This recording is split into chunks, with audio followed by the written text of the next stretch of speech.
BBA, BCA, BCom computer కోర్సులో 100% placement లభించే ఏకైక డిగ్రీ కాలేజ్ కూకట్పల్లిలోని ఐక్రియేట్ డిగ్రీ కాలేజ్ 8367215215. నమస్తే రమ్మగారు. నమస్తే జయ. ఏదైనా ఒక చిన్న సిరీస్ స్టార్ట్ చేద్దామండి.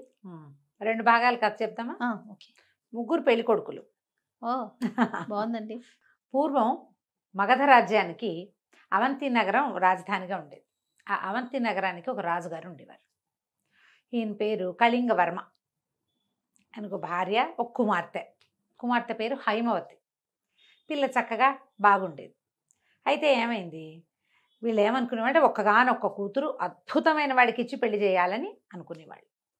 వీళ్ళకి చాలా దూరంలో ఉన్న ఒక రాజ్యానికి కుంతిభోజుడని రాజుగారు ఉండేవారు. ఆయనకి 7-8 కొడుకులు.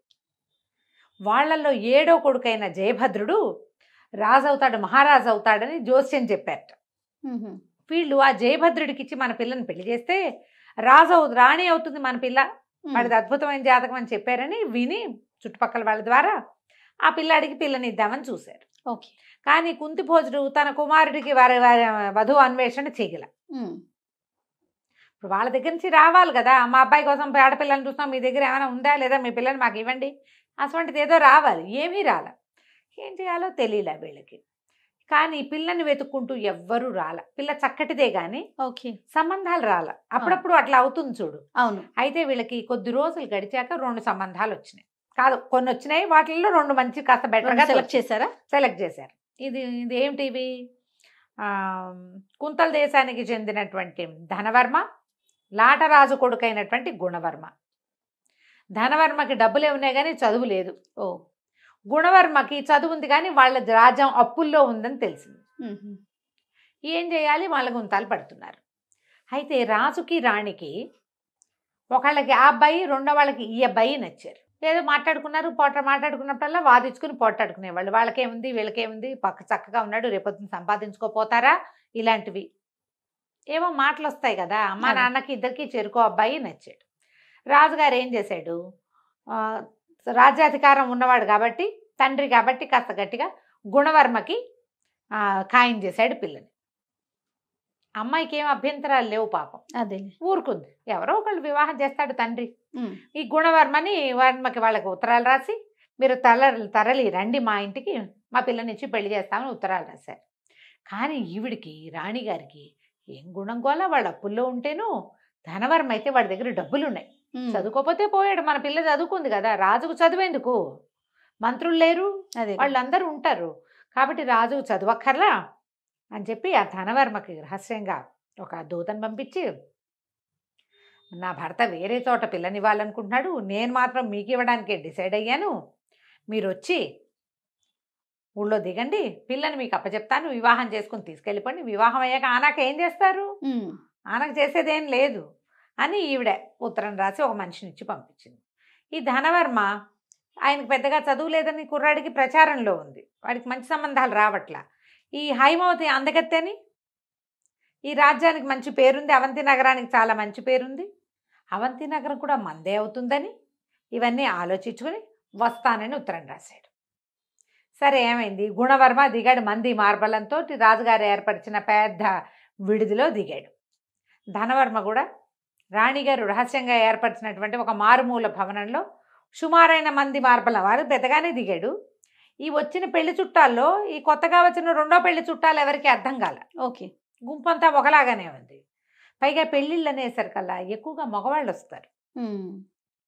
ఈ మగ గుంపులో అందరూ ధనుర్బాణాలును అవి ఇవి కత్తి, వరలో కత్తులు, మీసాలు, పుస్తీలు అవి ధరించిన వాళ్ళే ఉన్నారు, తలపాగాలు. ఈ 2 వేరు గుంపులు వచ్చాయని పెద్దగా జనానికి అర్థం కాల. దిగేశారు. దిగేసిన తర్వాత ఏం చేసింది రాణిగారు, ముందు రోజు పొద్దున పెళ్లి కూతురుని చేశాక సాయంకాలము ఒక దాసి మంచి జమాజట్టిలాగా ఉన్నదాన్ని ఒకదాన్ని ఎంచుకుని, ముసే రాకుమార్తెని పూల బుట్టలో కూర్చోబెడతాము, ఆ బుట్ట నెత్తి మీద ఎక్కించుకుని తీసుకుపో. రాజకుమార్తె కొంచెం 7 మల్లెలు ఎత్తు సుకుమారే. ఆ దాసి పనిచేసేది అది 6 అడుగులు ఉండేది. కొంచెం హఠాకటాగా ఉన్నవాళ్ళు మోసేస్తారు. అక్కడి నుంచి ఏం చేశారు, ఈ రాజకుమార్తెను ఒక బుట్టలో పెట్టి బుట్ట దాసి దాన్ని నెత్తికెక్కించారు. నెత్తికెక్కిస్తే అది మెల్లిగా తీసుకెళ్తోంది. ఈ బుట్ట పెళ్లివాళ్ళ తాలూకే బుట్టలు, పువ్వుల బుట్టలు అవి వస్తాయి కదా, పట్టించుకోవాలి.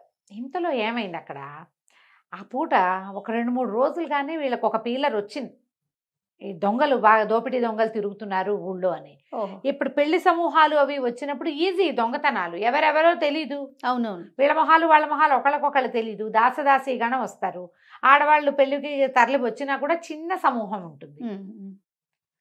ఈ సెక్యూరిటీ పెళ్లి వాళ్ళ పేరుతోటి వెళ్ళిపోయి వాళ్ళని బెదిరించి తీసేసుకోవచ్చు. దొంగలు చేరారు ఊళ్ళో. ఈ దాసి బుట్టలు పెట్టుకుని తీసుకెళ్తూ ఎక్కడైతే ధనవర్మ వాళ్ళు దిగి ఉన్నారో ఆ వైపుకి తీసుకెళ్ళటం మొదలుపెట్టి ఓకే.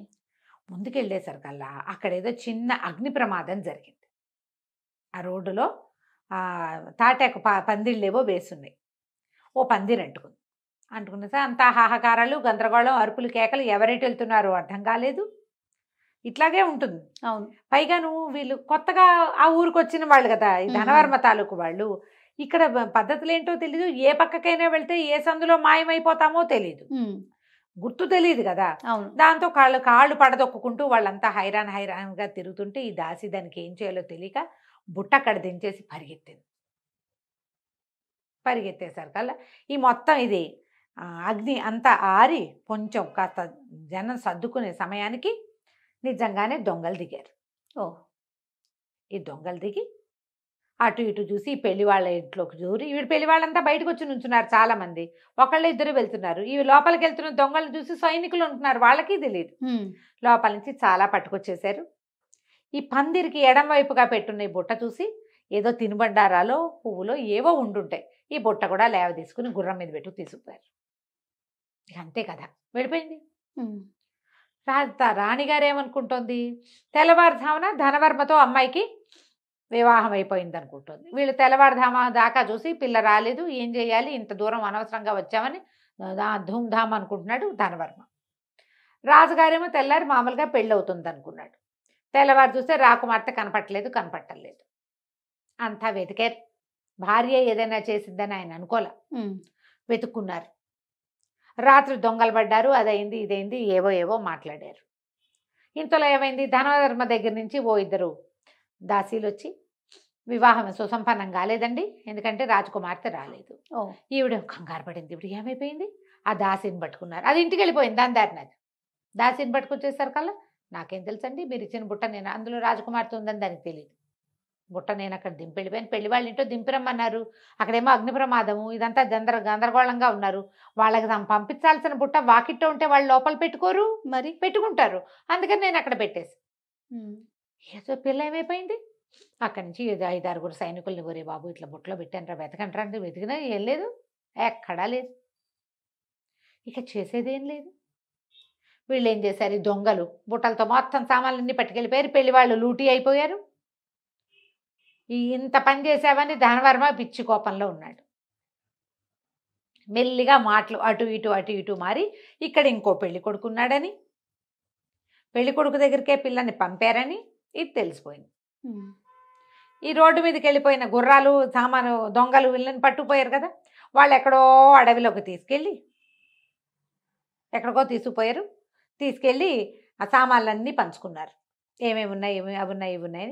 ఎప్పుడైతే ఈ బుట్ట గుర్రం మీద పెట్టారో దాన్ని పువ్వుల బుట్టగా నమ్మారు వాళ్ళు. ఓకే. లేదా తినుబండారాలు అందులో పంచుకునేందుకు ఏముంది, ఆ బుట్టను వదిలేశారు. వీళ్ళంతా కూర్చుని పంచుకుంటుండగా ఇంతలో పులి గాండ్రింపు వినపడింది.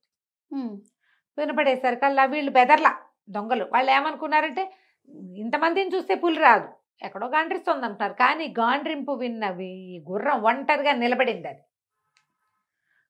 సామాన్లు కూడా ఉన్నాయి పైన. బెదిరి పరిగెత్తి ఎక్కడ పరిగెత్తుందో, ఎట పడితే అట్ట పరిగెత్తేసేసి ఎక్కడో తన మీద ఉన్న ఆ బుట్టని వదిలేసింది. అది ఆ బుట్ట కాస్త పడిపోయింది. పక్కకు పడంగానే ఈ అమ్మాయి లేచి కూర్చుంది అందులోంచి. రాత్రి కొంత మటుకు వచ్చింది, అక్కడ మెలకుగానే ఉంది. తల్లి కూర్చోబెట్టింది. తెల్లవార్లు ఎక్కడికో వదిలే గుర్రం మీద ఇట్లా కదులుతుంటే నిద్ర రాదు, కూర్చుని నిద్రపోయింది. ఇప్పుడు మేలుకు వచ్చింది. తల కింద టాప్మని తగిలేసరికి లేచి చూసుకుంటే నట్ట అడవిలో. ఏం చేయాలో తెలియలే. ఇంతలో ఏమైంది, ఈ పులి భయానికి పరిగెత్తింది కదా, ఆ పక్క నుంచి సడన్గా అడవంతా నిశ్శబ్దంగా అయిపోయింది. పులి వస్తోంది. బెదిరి బిక్క చచ్చి నుంచి ఒక ఆటవికుడొకడు ఆ పక్క నుంచి వస్తూ, పులి కోసమే వస్తున్నాడో వాడు లేడి కోసం వస్తున్నాడో, 2 బాణాలు వేసి పులిని బెదిరించాడు. పులి కాస్త పారిపోయింది. అతని దగ్గరకు వచ్చి ఎవరమ్మాయి నువ్వు ఏమిటి అని అడిగాడు. అడిగితే అమ్మాయి బెబ్బా బెబ్బా మమ్మాయి అంది. తనకి తెలీదు ఏం జరిగిందో. ఏదో పిల్ల ఏమో పెళ్లి కూతురు వేషం, నిన్న పొద్దున పెళ్లి కూతురుని చేశారు కదా, సరే రామ్మా మా ఇంటికి వెళ్దాం, రేపు పొద్దున్నే చూద్దు కానీ ఎక్కడికి వెళ్ళాలో చూద్దు కానీ అని ఆ పిల్లని వెంబడబెట్టు తీసుకెళ్ళాడు. ఈ ఆటవికుడు పెళ్ళాము మామూలుది కాదు, తాటకి అది. ఆ వెనకాల వచ్చిన పెళ్లి కూతురుని చూడగానే అవురవురా నువ్వు అడవికి వెళ్ళి నువ్వేదో తెస్తావనుకుంటే పెళ్లి కూతురిని వెంబడి పెట్టుకొచ్చావా, తిండి తిప్పలు ఏమైనా తెచ్చుకురావద్దు, నీకు లేదు కుందేలు లేదు, ఈ పిల్లని ఎక్కడి నుంచి తెచ్చావు, దీనికోసమే నువ్వు అడవిలోకి వెళ్ళావంటే కాదే అని వాడిని ఎత్తి మొత్తుకున్నా అది వినలా. తెల్లగా తెల్లారిపోయింది. వచ్చిన ఆ మొత్తం ఆటవికల కుటుంబాలన్నీ చేరేసరికల్లా వాళ్ళందరూ గట్టిగా మొగుడు పెళ్ళాన్ని కేకలేశారు. ఎవరమ్మా అంటే ఇదేం చెప్తుంది ఈ పిల్ల, నేను రాజుగారి అమ్మాయిని, ఎలా వచ్చానో నాకు కూడా తెలియదు అనేసరికి వీళ్ళంతా అన్నారు ఈ పిల్ల వల్ల తగాదా వచ్చింది, మర్యాదగా ఒప్పుకో అంటే కాదు నాకే వ్యామోహం లేదు, నాకు తెలీదు, నేను అక్కడ కనపడింది తీసుకొచ్చాను, పిల్ల అడవిలో అన్యాయం అయిపోతుందని తీసుకొచ్చానంటాడు వాడు.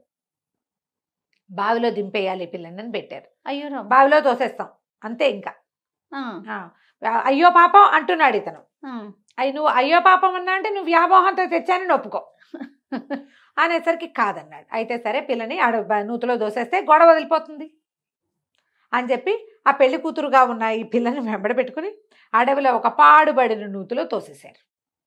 ఆటవికులు కదా, దేంతో గొడవ వస్తే దాన్ని దోసేయాలి అంతే మరి లెక్క. తోసిపారేశారు. తోసిపారేసి చేతులు దులుపుకుని వాళ్ళ దారిని వాళ్ళు వెళ్ళిపోయారు. దొంగలకు కూడా తమ రాజకుమార్తెను తెచ్చామని తెలియదు, మోసుకొచ్చిన దానికి కూడా తన రాజకుమార్తెను తెచ్చానని తెలియదు. బాగుంది. ఇందులో పడిపోయి ఆ పడిపోయిన పిల్ల ఢామని కిందకి వెళ్ళిపోలే, ఏవో అల్లిబిల్లిగా చెట్లు అవి ఇవి అల్లుకుని ఉన్నాయి లోపల. ఒక చెట్టు మీద పడింది. పైనుంచి కొన్ని ఊడల్లాంటివి వేళ్లాడుతుంటే ఆ ఊడబుచ్చుకుని అట్లా వేళ్లాడుతూ దాని మీద ఉండిపోయింది ఈ అమ్మాయి. ఓ పూటంతా గడిచిన తర్వాత అట్లాగే ఉంది. మరి ఏం చేస్తుంది, ఆకలి శోష వస్తోంది, దాహానికి నీరసం వస్తోంది, నిద్ర ఏం చెయ్యాలో తెలీదు. అట్లాగే వేళ్లాడుతూ ఉండి మెల్లిగా ఎప్పుడో ఒకసారి తలకాయ పేకిస్తే ఎవరో ఒక మొహం కిందకి చూస్తుంది. నూతులోకి చూస్తున్నారు ఎవరో, కేకలు పెట్టింది రక్షించండి రక్షించండి రక్షించండి అంటే ఈసారి మళ్ళీ ఆటవికలు వచ్చి పైనుంచి ఇది ఇంకా చావలేదని 4 రాళ్ళు పైనుంచి పడేస్తే ఏమవ్వాలి. కానీ వచ్చింది ఆటవికుడు కాదు, వీడొక రాజకుమారుడు. ఓహో. అతను ఏం చేశాడు, గుర్రం ఏదో వేసుకొచ్చాడు, గుర్రపు కళ్ళేలకున్న తాడి వేసి ఆ పిల్లని పైకి లాగి కూర్చోబెట్టి ఎవరమ్మాయి ఏంటంటే వాళ్ళ పెళ్లి కూతురు వేషం, మొహం అంతా జుట్టు గిట్టు అంతా పోయి కాళ్ళ కాటికి అదంతా కరిగిపోయి లోపలికి పడేసరికి చిన్న పొన్న దెబ్బలు కూడా తగిలినాయి. ఆ అమ్మాయి ఏం చెప్పిందంటే నేనేమో రాజుగారి అమ్మాయిని, మరి నిన్న నాకు పెళ్ళి, మా నాన్నేమో ఒక పెళ్లి కొడుకుని తెచ్చాడు, మా అమ్మ ఇంకో పెళ్లి కొడుకుని తీసుకొచ్చింది, వీళ్ళిద్దరూ కాదు 3వ పెళ్లి కొడుకు ఎవరో ఉన్నారు, ఆయన ఎవరో నాకు తెలీదు, నా పరిస్థితి ఏమో ఇలా అయింది, నేను ఇక్కడ పడిపోయాను, ఆటవికులేమో నన్ను ఇక్కడికి దోసేశారు అనేసరికల్లా అతను అన్నాడు నువ్వెవరు అని అడిగింది. నా పేరు జయభద్రుడు అని చెప్పాడు. కుంతిభోజర మహారాజు కుమారుణ్ణి, నేను అడవిలోకి వచ్చాను, దారి తప్పిపోయా, మా సమూహం అంతా ఎటో వెళ్ళింది, మంచినీళ్ళు తాగుదామని నువ్వు దగ్గరకు వచ్చాను, నేను వంగి చూశాక నాకు అర్థమైంది ఇది పాడుపడి నువ్వు, ఇందులో నీళ్లు లేవు, పెద్దగా ఏం లేవని, సరే నేను నీకు సహాయం చేస్తాను, పద మనం మీ ఊరు వెళ్దామన్నాడు. సరే వాళ్ళ ఊరు వెళ్ళడానికి బయలుదేరారు. తర్వాత ఏమైందో మనం వచ్చే భాగంలో తెలుసుకుందాం. తప్పకుండా రమగారు. నమస్తే. నమస్తే జయ. రమగారు, 3 పెళ్లి కొడుకులు సిరీస్ చెప్పుకుంటూ ఉన్నాం. వచ్చిన కొత్త రాజుతో కలిసి బయలుదేరి ఎక్కడికో తీసుకొచ్చేసారు కదా. సరే వీళ్ళు ఏం చేశారు, మెల్లిగా గుర్రం ఎక్కి అమ్మాయిని ఎక్కించుకుని తీసుకుపోయి ఒక చిన్న టౌన్ లాంటి దానికి చేరితే అక్కడ ఒక సత్రంలో ఇద్దరు విశ్రాంతి తీసుకున్నారు. ఆహారం లేదు, ఆ పిల్లకి 2 పూటలు అయిపోయింది. సరే ఏదో తిన్నారు, విశ్రాంతి తీసుకుంటే అక్కడ కొంతమంది బ్రాహ్మలు ఎవరో మాట్లాడుకుంటున్నారు. ఈ అమ్మాయి తండ్రి హైమావతి తండ్రి. ఈ 2వ భాగానికి వచ్చేసరికి రాజుగారి పేర్లు మర్చిపోతారు, హైమావతి పేరు మాత్రం గుర్తుంది. ఈ అమ్మాయి వీళ్ళ రాజ్యం గురించి వాళ్ళు మాట్లాడుకుంటున్నారు బ్రాహ్మణులు. ఈ అమ్మాయి రాజ్యం గురించి. పిల్ల తప్పిపోయిందిట. అయితే ఇక అక్కడ తగాదాలు వచ్చి పెళ్లి కొడుకులు ఇద్దరు కొట్టుకున్నారు. 2వ పెళ్లి కొడుకు నన్ను పెళ్లికే పిలిచారని ఈవిడ రాణిగారు రాసిన ఉత్తరము పంపించిన వీడిని ఎవరైతే వెళ్ళాడో దూత వాడిని గుర్తుపట్టేశాడు. దాంతో పిల్లకేమో కనపడలేదు. పిల్లని మాయం చేసింది రాణిగారేనని గొడవైంది. వాళ్ళు వచ్చి రాజుని నిలదీశారు. నిలదీసి ఇద్దరు ఏకమయ్యి మా ఇద్దరిలో ఎవరో ఒకళ్ళకి పిల్లనిచ్చి పెళ్లి చేస్తేనే నీ సంగతి కుదురుతుంది, లేకపోతే లేదని రాజుని రాణిని బంధించారు అని చెప్పుకుంటున్నారు. అదంతా వినయ్ లబోతిపోమని ఏడవటం మొదలుపెట్టింది హైమవతి. అయ్యో, సుబ్బి పెళ్లి వెంకి చావుకు వచ్చినట్టు మా అమ్మ నాన్న అరెస్ట్ అయిపోయారు, నేనేమో ఇక్కడున్నాను అనేసరికి ఇతను అన్నాడు, నువ్వు కంగారు పడకు, నేను తీసుకెళ్తా. వీళ్ళిద్దరిలో ఎవరిష్టమో చెప్పు, వాళ్ళకి ఇచ్చి నిన్ను పెళ్లి చేస్తాను నేను అన్నాడు. చిచ్చి, ఆ వెధవులు ఇద్దరు నాకు వద్దంది అమ్మాయి. ఇద్దరు వద్దు, నాకు ఇద్దరు అక్కర్లేదు, కానీ ఎవరు కావాలో అమ్మాయి ఏం చెప్పాలా అతనికి. అదేలే, నాకు అక్కర్లేదు వాళ్ళని. సరే బయలుదేరి వెళ్దాం అనుకున్నారు. ఈ వెళ్ళే దారి వీళ్ళు ఎక్కడికో తెల్లవార్లు ప్రయాణం చేసి తీసుకొచ్చేశారు. వీళ్ళు సజావైన రూట్లో వెళ్ళాలంటే కొంత సమయం పడుతుంది. ఈ పిల్ల ఏం చేసింది, తన మెళ్ళ వస్తువులు ఉన్నాయిగా, బంగారు పెళ్లి కూతురు అలంకారంలో ఉందిగా, ఒక వస్తువు అమ్మేసింది వీళ్ళు తిని వెళ్ళడానికి. ఆ వస్తువులు కొన్న వాళ్ళు వ్యాపారస్తులు, వీళ్ళకి డబ్బు అవసరం ఉంది కాబట్టి ఎక్కువ అదే వస్తువు పెద్దది తీసుకుని డబ్బులు తక్కువ వచ్చాయి. కానీ ఇందులో పోయింది లాభం గూబల్లోకి తీసింది. ఈ రాజకుమార్తె కోసం వెతుకుతున్న రాజభటులు ఆ అమ్మాయి నగలకి ఒక ఫోటో రాయించారు. పెళ్లి కూతురు చేసినప్పుడు ఆ అమ్మాయి ఏం నగలు వేసుకుందో ఒక పటం గీయించారు. రాజకుమార్తె పటము ఉంది, ఆమె ధరించిన నగల పటాలు ఉన్నాయి. మరి గుర్తు తెలియద్దు. అదేలే, మరి ధనవర్మ గుణవర్మ దగ్గర 2 కాపీలు ఉన్నాయి. ఈ పటం గుర్తు పట్టుకున్నటువంటి రాజభటులు రాజకుమార్తె నగలు కొన్న వాళ్ళని పట్టుకున్నారు. పట్టుకుని వాళ్ళని ఈడ్చుకుపోయారు. నువ్వు నగలు కొన్నావు అంటే నీకు తెలుసు, వాళ్ళకి జనరల్గా అంతే కదా, దొంగ నగలు పట్టుబడితే ఇక అట్లాగే అడుగుతారు. వాళ్ళని తీసుకుపోయారు. వీళ్ళు ఇదంతా తిరిగి మెల్లిగా తమ ఊరు చేరారు. ఊరు చేరితే అబ్బాయి ఏం చేశాడు, మనం డైరెక్ట్గా వెళ్ళొద్దు, దీనికి ఒక మార్గం ఆలోచిద్దాం అని చెప్పి ఒక ఇల్లు అద్దెకి తీసుకుని రాజకుమార్తెని మామూలు వేషంతో అందులో ప్రవేశపెట్టాడు. ప్రవేశపెట్టి ధనవర్మ గుణవర్మ ఇద్దరు ఇప్పుడు రాజులుగా ఉన్నారు, అంటే రాజ్యం వాళ్ళ చేతిలో ఉంది. అక్కడికి వెళ్ళి ఇద్దరితోటి ఫ్రెండ్షిప్ చేశాడు. ఇంచుమించు 3 ఒకే రకమైన వయసు ఉన్న వాళ్ళు, ఇంచుమించుగా బోల్డ్ అంతా ఫ్రెండ్షిప్ చేశాడు. పాచికలాడటము, నాకు గుర్రం తోలటము, చదవచ్చు ఇదొచ్చు ఉన్నాయి కదా.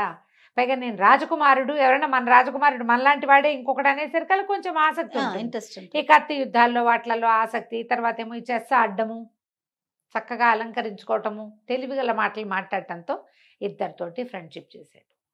ఫ్రెండ్షిప్ చేసి బాగా వాళ్ళ తాలూకు నమ్మకాన్ని చూరగొన్నాడు అనమాట. ఇతను లైన్లో పెట్టాడు. పెట్టిన తర్వాత ఆ మాట ఈ మాట మాట్లాడుతూ నీకు ఈ రాజకుమార్తెను పెళ్లి చేసుకోవాలనుందా అని కనుక్కున్నాడు. ఎందుకు లేదు, రాజకుమార్తెను పెళ్లి చేసుకుంటే రాజ్యం మనది. ధనవర్మకి రాజ్యం అప్పుల పాలైపోయి ఉన్నాడు, అతనికి ఎలాగైనా పెళ్లి కూతురు కావాలి, ఎలాగైనా సరే. రాజకుమార్తెను చేసుకుంటే ఏమవుతుంది, ఒక్కతే పిల్ల, రాజ్యం మందవుతుంది, అంతేగా. పోనీ రేపొద్దున వాళ్ళకి ఒక కొడుకు పుట్టాడు అనుకో లేట్ వయసులో, అప్పుడు కూడా అర్ధరాజ్యం పిల్లకి ఇస్తారా, మనం మందే పెత్తనం. రాజశాలకుడు రాజుగారి అల్లుడు, రాజుగారి జామాతదే పెత్తనము, అలాగే కదా జరుగుతుంది. అందుకని అతను గుణవర్మ అంటాడు, మంది మార్బలంతో సహా తరలిచ్చాను నేను, అక్కడ అందరికీ చెప్పుకున్నాము మహాద్భుత సౌందర్యవతిని వివాహం చేసుకొస్తానని, సౌందర్యమే లేదు, వివాహము లేదు, ఇలా వెళ్తే అక్కడ పరువు పోదు, మరి పరువు పోతుంది. అతనికేమి ఈ రాజ్యం మీద ఆసక్తి లేదు, అతనికి అందగత్తైన పెళ్లి కూతురు మీద ఉంది. ఎవడికి కావాల్సింది వాడు చూస్తాడు చూడు. అక్కడి వీళ్ళిద్దరితో మాట్లాడి ఏమన్నాడంటే, నాకు 1000 రూపాయలు ఇస్తే గుణవర్మతో గుణవర్మ దగ్గర డబ్బులు ఉన్నాయి కదా, ధనవర్మ దగ్గర డబ్బులు ఉన్నాయి చాలా. అతని దగ్గరికి వెళ్ళి ఏం చెప్పాడంటే, మీరు నాకు ఒక 2000 రూపాయలు ఇచ్చారంటే మీకు ఒక నిజం చెప్తా అనేసరికి, ఎంత కావాలని ఎంత ఇస్తాను, 1000 కాదు 2000 ఇస్తాను, నిజం చెప్పన్నాడు. మీరు తెలియదు కానీ ఈ రెండో వాడు ఉన్నాడే మిమ్మల్ని మోసం చేస్తున్నాడు, వాడికి ఆల్రెడీ పిల్ల దొరికేసింది, పెళ్లి కూతురు. ఆమెను ఒక భవనంలో ఉంచాడు. ఆవిడ ఒక భవనంలో ఉంది, మీ అడ్డు తీరిపోయాక ఆమెను పెళ్లి చేసుకుని రాజ్యాన్ని కొట్టేస్తాడు అనేసరికి ఆయన గుళ్ళు మండిపోయింది. పెడికి అవురవురా, ఇంత పని చేస్తాడా, 1000 కాదు 2000 ఇస్తా, ఆ రాజకుమార్తె ఎక్కడుందో చూపించు, నిరూపించాలిగా, ఊరికే అనకూడదు మనం, రాజకుమార్తె నిరూపించాలి. ఇతను ఏం చేశాడు, జయభద్రుడు రెండో వాడి దగ్గరికి వెళ్ళాడు, రెండో పెళ్లి కొడుకు ధనవర్మ దగ్గరికి వెళ్ళి, మీ గుణవర్మ చాలా మోసం చేస్తున్నాడండి మిమ్మల్ని, ఎప్పుడో దొరికేసింది రాజకుమార్తె, ఆ పూట పొరపాటున ఆ బుట్ట పువ్వుల బుట్ట ఎక్కడికో వెళ్ళిపోయింది, ఆ ఇంట్లో వాళ్ళు ఆయనే అసలు పెళ్లి కొడుకని ఆయనకు అప్పచెప్పారు. తెలిస్తే మీరు గొడవకు దిగుతారని పిల్లని ఇంకో చోట దాచిపెట్టాడు, ఒక మేడలో దాచారు అని చెప్పాడు. చెప్పేసరికి అవురా వీడు ఇంత పని చేస్తాడా, ముందు రాజకుమార్తెని సాక్ష్యం చూపించు నాకు. వీళ్ళిద్దరి దగ్గర చేరుకోపాఠము ఉంది. వీళ్ళు అమ్మాయిని చూడలా, ఫోటోవే చూశారు, ఫోటో కూడా కాదు చేత్తో గీసి చిత్రపటం. సరే ఈ ఇతను ఏం చేశాడు, మన జయభద్రుడు అప్పటిదాకా రాజకుమార్తెను ఉంచిన ఇల్లు మార్చి ఒక బ్రహ్మాండమైన ఇల్లు అద్దెకి తీసుకున్నాడు. చూపిస్తాను అన్నట్టు సాక్ష్యంతో సహా నిరూపించాలిగా. అనగానే పరిగెత్తుకుంటూ వెళ్ళిపోవు, దానికి కొంచెం ఏర్పాట్లు కావాలి. అంతేలే. ఏం చేశాడు, ఒక మధ్య నడవ, అటుపక్క కొన్ని గదులు ఇటుపక్క కొన్ని గదులు ఉండేలాగా ఏర్పరిచాడు. ఆ గదిలో ఎవడైనా మెసిలితే ఎదురుగుండా ఉన్న వాడికి కిటికీలోంచి చూసి తెలుసుకునేటట్టుగా. మనం చూస్తాం చూడు, మధ్యలో పెద్ద హాల్ ఉండి అటు ఇటు రూమ్స్ ఉన్న ఇల్లు కనపడుతుంటాయి. ప్లాన్డ్గా అలాంటి ఇల్లు తీసుకున్నాడు. ఈ నడవాని ఆనుకుని వెనక్కి ఒక మధ్యలో హాలుకి వెనక్కి ఒక గది. రాజకుమార్తెని సింపుల్గా అలంకారం చేసుకోమ్మా, నువ్వు వీణ వాయిస్తూ అక్కడ కూర్చో, రాత్రి తొందరగా పడుకోబోక, మామూలుగా 9 నిద్రపోతుంది, పడుకోవద్దు, లేట్ నైట్ వీణ వాయించుకుంటూ ఉండు, అక్కడే కూర్చో ఓహో అని చెప్పాడు. చెప్పి ఏం చేశాడు, రాత్రి 9 అవ్వగానే బయలుదేరేసాడు. ముందు గుణవర్మని బయలుదేరేసి తీసుకొచ్చి ఈ నడవాలోంచి లోపలికి రాగానే ఒక పక్క కుడివైపున్న గదుల్లోకి ప్రవేశపెట్టి కొద్దిగా ముందుకు వెళ్ళి ఆ కిటికీలోంచి చూడండి రాజకుమార్తె కనపడుతోంది అన్నాడు. వీణ వాయించుకుంటూ కూర్చున్న రాకుమార్తెను చూసేసరికి గుణవర్మని నిర్ఘాంతపోయాడు. అవురవురా హైమవతి, ఇంత సౌందర్యం మామూలు వాళ్ళలో ఎట్టా ఉంటుంది, పైగా వీణ వాయించేస్తోంది, అమ్మాయి బాగా చదువుకుంది, వీణ వాయిస్తుందని తెలిసిందే. పటాన్ని దావిడిని పోల్చి చూస్తే ఆమెనని తెలిసింది. సరే మరి ధనవర్మ ఏంటంటే మీరు ఇక్కడే ఉండండి, నేను చూపిస్తాను మీకు అని చెప్పి మిన్ని గదిలో వదిలేసి పరిగెత్తుకుంటూ వెళ్ళి ధనవర్మని వెంట పెట్టుకొచ్చాడు. ఓకే, వెంట పెట్టుకొచ్చి ఎడమవైపు ఉన్న గదుల్లోకి ప్రవేశపెట్టాడు. ఈ ఎడమవైపు గదిలో ఉంచి ఆ రాజకుమార్తెను చూశాడు. అతనికి రాజకుమార్తె అవునో కాదో కూడా అక్కర్లా, ముందు అవును అనుకోవాలి అంతే. మనం చూసేసరికల్లా మరి వాడేదంటే అదిగో ఎదురుగుండా గదుల్లో తిరుగుతున్నాడు చూడమన్నాడు. ఎవరింటికైనా హాల్లోకి ఎవరైనా వెళ్తారు, గదుల్లోకి ఎవరైనా వెళ్తారా? అసలు ఆ గదులు మనవైతే ఈ ఎదురు బదురు గదుల్లో ఉన్న వాళ్ళిద్దరూ వీడిదే ఈ భావనమని నమ్మారు. పైగాను ఒక గ్రడ్జ్ ఉంటుంది, నాతో పాటు వీడు కూడా పోటీదారు అనగానే పైకి స్నేహంగా మాట్లాడినా లోపల ఒక ఫీలింగ్ ఉంటుంది కదా. తెల్లవారేసరికి కామ్గా ఇద్దరు ఎవరి దారిన వాళ్ళు బయటికి వెళ్ళిపోయారు. అది నడవాలోకి రాకుండా వెళ్ళిపోయే మార్గాలు ఉన్నాయి దానికి. అట్నుంచి అతన్ని పంపేశాడు, ఇట్నుంచి ఇతన్ని పంపించేశాడు. ధనవర్మ గుణవర్మ ఇద్దరు గదుల నుంచి బయటికి వెళ్ళిపోయారు. రాత్రంతా ఆలోచించుకున్నారు ఎట్లా వీడిని చేయటం. మర్నాడు పొద్దున సభకి రోజు వస్తున్నారు వాళ్ళు. రాజకుమార్తె దొరికిందా, ఎవరు దొరికారు, ఏం దొరికారు అంటే వ్యాపారస్తుల్ని ప్రవేశపెట్టారు. బంగారం అమ్మారు. బంగారం అమ్మినప్పుడు ఆమెతోటి ఎవరున్నారు, ఎవరో ఒక యువకుడు ఉన్నాడు. వీళ్ళిద్దరికి ఏమనిపించింది, వీడేనేమో అనిపించింది ఎవరికి వారికి. కానీ నువ్వేనా అని అడగరు కదా. ఇవి ఓపెన్గా మాట్లాడుకుంటే ఒక రకంగా ఉంటాయి, నాలో నేను మాట్లాడుకుంటే ఇంకో రకంగా ఉంటాయి. అదే కదా. ఒకళ్ళొకళ్ళు చూసుకున్నారు. ఒక స్ఫురద్రూపి యువకుడు ఉన్నాడు, గుర్రం వేసుకున్నాడు. ఆ అమ్మాయి అతనితో పాటు గుర్రం ఎక్కిందంటే వీడితోటేని ఒకళ్ళనొకళ్ళు తిట్టుకున్నారు లోపల.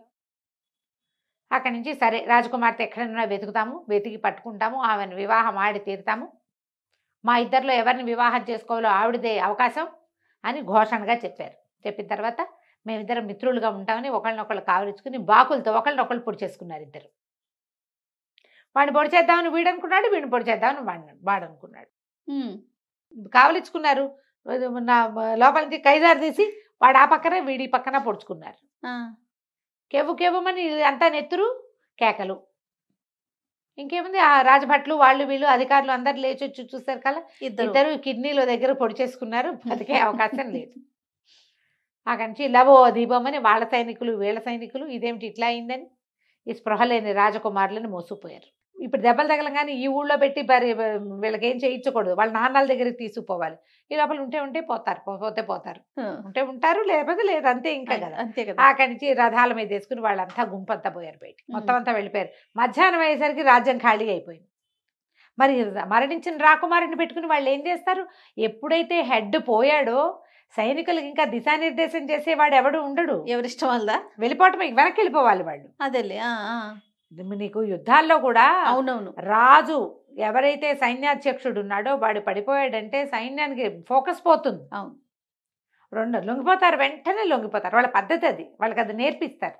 వీళ్ళు ఏం చేశారు, పొలోమంటూ ఎవడు రాజకుమారిని వాళ్ళని రథాల మీద వేసుకుని ఎవడి గుంపు వాడిది చిన్న గుంపు, వీడిది ఒక రవ్వ పెద్ద గుంపు, అంతే. 2 గుంపులు మధ్యాహ్నానికి ఖాళీ అయిపోయేసరికల్లా ఈ అమ్మాయిని రాజ్యసభలో ప్రవేశపెట్టాడు జయభద్రుడు. అందరూ ఆశ్చర్యపోయారు. వెంటనే అమ్మాయి వెళ్ళి ఆ సైనికులకి సైన్యాధ్యక్షుడికి అందరికీ ఆర్డర్ చేసిన మామని నాన్నని విడిపించండి. సైన్యాధ్యక్షుడు పరిగెత్తుకుంటూ వెళ్ళాడు, మంత్రి గారు పరిగెత్తుకుంటూ వచ్చాడు. వాళ్ళిద్దరిని విడిపించి తీసుకొచ్చారు. తల్లి పిల్ల కావలించుకున్నారు.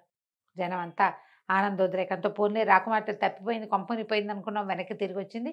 ఎలా వచ్చావు ఏమిటి, ఎలా వచ్చావు అంటే జయభద్రుడి వల్ల వచ్చారు. ఓకే. వాళ్ళు ఆశ్చర్యపోయారు. తప్పిపోయిన పెళ్లి కొడుకు, 3 పెళ్లి కొడుకులను చూస్తే వాళ్ళిద్దరూ అలా పోతే ఈ అబ్బాయి తీసుకొచ్చాడే. అప్పుడు వీళ్ళకి రాజకుమారులు ఇద్దరు ఇలా అయ్యారు. మరి మీరు ఎవరికి కావాలంటే వాళ్ళకి వివాహం చేసుకోండి మీ అమ్మాయిని, ఆమెకు సహాయం చేయడానికి తీసుకొచ్చాను అన్నాడు. బాబు నీకే కాళ్ళగడికి కన్యాదానం చేస్తామన్నారు వాళ్ళు. ఈ అమ్మాయి ఏమో నేను నిన్ను పెళ్లి చేసుకుంటానంటే. సరే అందరూ ఒప్పుకున్నారు, వివాహం అయింది. ఇప్పుడు జాతకంలో ఏం చెప్పారు, రాజు అవుతాడు జయభద్రుడు. 7-8 కుమారుల్లో 7వ వాడైన రాజు ఎట్లా అవుతాడు, జామాత. ఇక్కడ రాజు అయ్యాడు అతను. వాడికి రాజు అయ్యే లక్షణం ఉంటే వాడు ఎక్కడో రాజు అవుతాడని నమ్మారు వీళ్ళు. వీళ్ళ రాజ్యానికే రాజు అయ్యాడు అతను. హైమావతిని వివాహం చేసుకుని జయభద్రుడు ఈ రాజ్యానికే రాజు అయ్యాడు. దీనికే రాజయ్య తర్వాత ఇంకా చుట్టుపక్కల దేశాలు చాలా జయించి ఎంతో పేరు తెచ్చుకున్నాడు. ఇలా పెళ్లి కొడుకుల్ని మార్చుకుని చాలా కాలం 3 పెళ్లి కొడుకులు వచ్చారు రాకుమార్తె, కానీ కథలుగా చెప్పుకుంటూ ఉండేవాళ్ళు కథ కంచికి మనం ఇంటికి. బాగుందండి. నమస్తే. నమస్తే జయ.